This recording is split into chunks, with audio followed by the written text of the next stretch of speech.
Assalamualaikum warahmatullahi wabarakatuh.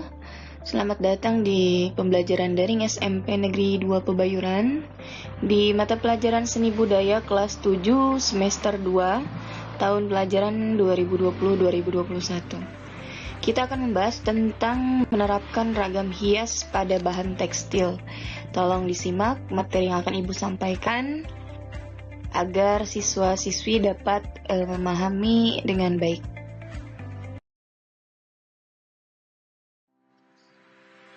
Menerapkan ragam hias pada bahan tekstil, adapun kompetensi dasarnya di 3.3, memahami prosedur penerapan ragam hias pada bahan buatan, kemudian keterampilannya di 4.3, membuat karya dengan berbagai motif ragam hias pada bahan buatan.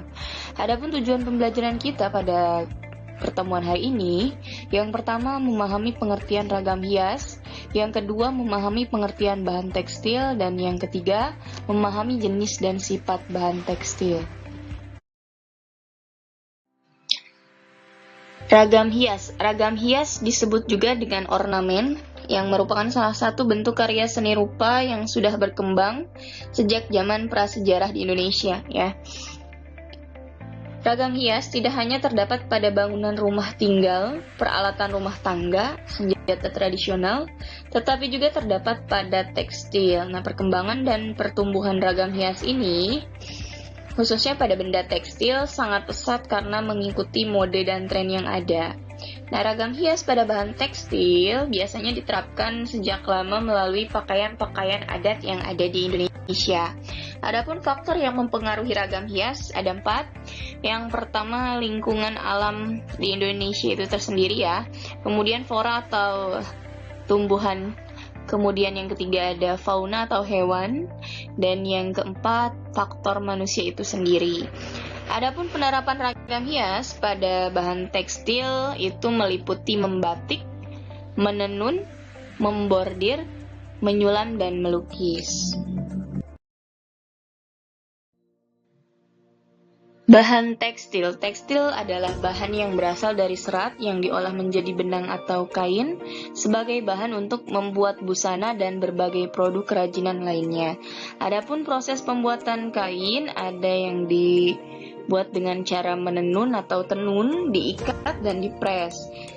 Kemudian ada yang disebut dengan serat atau fiber yang merupakan satuan terkecil dari bahan atau sel jaringan serupa benang atau pita panjang yang berasal dari hewan atau tumbuhan, ya, seperti ulat, batang pisang, daun nanas, kulit kayu, dan lain-lain yang digunakan untuk membuat kertas, tekstil, dan sikat. Nah, serat tekstil ini terbagi menjadi 4. Ada yang disebut dengan serat alami, yaitu serat yang diperoleh dari tumbuhan atau hewan. Contohnya pada bahan katun, ya, yang terbuat dari kapas, kemudian linen, rayon, nanas, pisang, kemudian ada dari kain wol yang terbuat dari blueberry atau domba, kemudian ada bahan sutra yang terbuat dari ulat sutra. Yang kedua ada serat buatan atau sintetis yang berasal dari buatan manusia dari bahan petrokimia, misalkan nilon, perlon, daklon, sterilin, trifera, terlenka, tetoron, belini, laseri, orion, kesnilon, sil, katerina, dan polyester. Itu contoh serat buatan, ya. Kemudian ada yang disebut dengan serat galian. Serat galian ini berasal dari dalam tanah, contohnya asbes dan logam. Benang logam bahan asbes yang banyak digunakan untuk sumbu kompor minyak tanah, untuk mengisi aneka bunga yang berasal dari bermacam-macam bahan tekstil seperti stocking, nilon, tula, dan bahan rajutan. Yang keempat, ada yang disebut dengan serat logam. Nah, serat ini lebih banyak digunakan untuk bermacam-macam jenis benang seperti benang emas, benang perak, tembaga, aluminium. Selain itu pula ada benang logam yang dilapisi dengan plastik. Perhatikan di slide berikut ini merupakan contoh ragam hias pada bahan tekstil, ya. Perhatikan yang di sana ada beberapa gambar contoh ragam hias. Yang kedua, perhatikan ragam hias menyerupai flora atau tumbuhan. Gambar yang ketiga pun sama ya.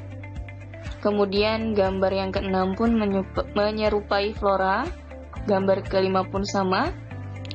Sedangkan gambar pertama itu perpaduan ya antara flora dan unsur yang lainnya. Nah, kemudian perhatikan di gambar sebelahnya, gambar 9.2 merupakan batik pesisir dengan ciri pada pengembangan flora serta warna-warnanya yang cerah ya.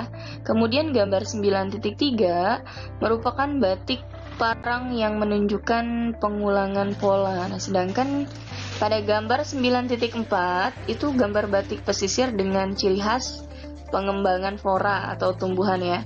Selanjutnya di gambar 9.5 merupakan keraton dengan ciri khas batik.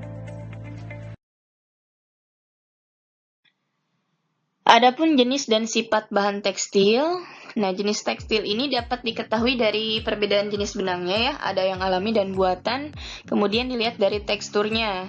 Nah, jenis dan sifat bahan tekstil ini ada 4. Yang pertama, katun. Katun ini terbuat dari kapas. Sifatnya menyerap air, mudah kusut, lentur, dan dapat disetrika dalam temperatur panas yang tinggi. Nah, biasanya kain jenis katun ini merupakan paling banyak diminati untuk dijadikan pakaian. Sedangkan yang kedua ada yang disebut dengan wool, terbuat dari bulu domba, sifatnya sangat lentur, tidak mudah kusut, dapat menahan panas, dan apabila dipanaskan menjadi lebih lunak. Nah, untuk wool ini biasanya digunakan sebagai bahan dasar untuk membuat pakaian hangat atau sweater ya. Nah, kain wool ini mempunyai keunggulan tersendiri, yaitu awet dibandingkan kain jenis yang lain ya. Yang ketiga ada yang disebut dengan sutra. Sutra ini terbuat dari ulat sutra yang sifatnya lembut, licin, berkilap, lentur, kuat sehingga banyak menyerap air dan sejuk bila digunakan.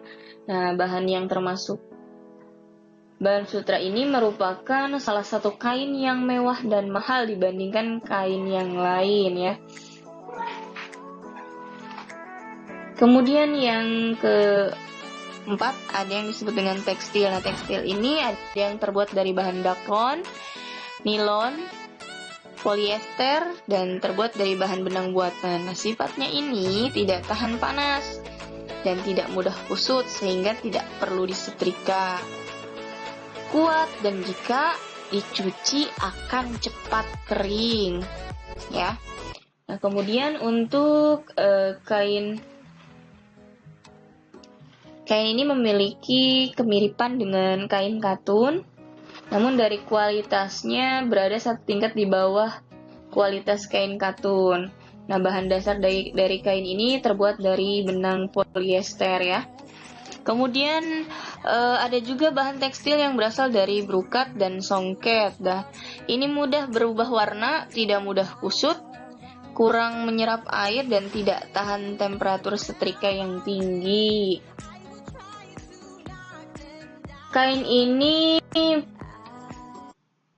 Kain brokat ini berasal dari kata brucato yang artinya kain yang disulam ya. Biasanya digunakan untuk pakaian formal karena memiliki kesan mewah dan elegan. Nah, brokat ini dipadukan dengan sutra ataupun ornamen mewah lainnya sehingga benangnya berwarna perak dan keemasan. Contoh pakaian dengan bahan dasar brokat ini ada yang disebut dengan kebaya ya, pakaian pesta, bahkan baju pernikahan terbuat dari brokat. Cukup sekian materi kita pada hari ini, kurang lebihnya Ibu mohon maaf. Wassalamualaikum warahmatullahi wabarakatuh.